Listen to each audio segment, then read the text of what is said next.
Creamfields is in 3 days time. It's so weird to say that. I'm gonna pack. So this is probably going to be the most I've ever bought to a festival, but I'm going on my ones. Starting off with food. Couple mixes here. Toilet roll, sensation, some plastic cups for cakes, 2 pot noodles, a lot of dry food. Might get more of these. 1 dry gin. Also going to get a rum as well.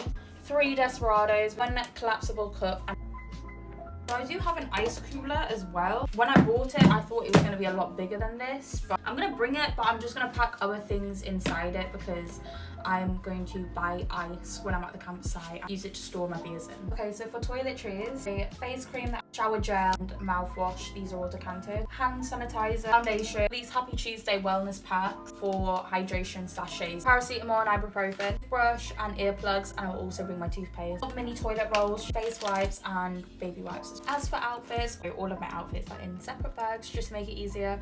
I pick the outfit out that I need that day. Collapsible camping chair, mountain warehouse, sleeping bag, camping essentials, my Tivas. I don't like wearing trainers when I need to go toilet in the middle of the night. Water jug. There's different types of lights. This one's kind of like a lamp, very light.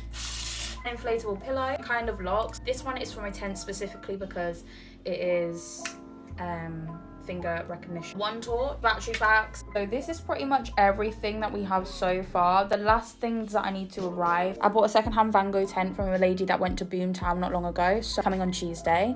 But this is the majority of the stuff. You guys are going to Creamfields by yourself or even with others, let me know.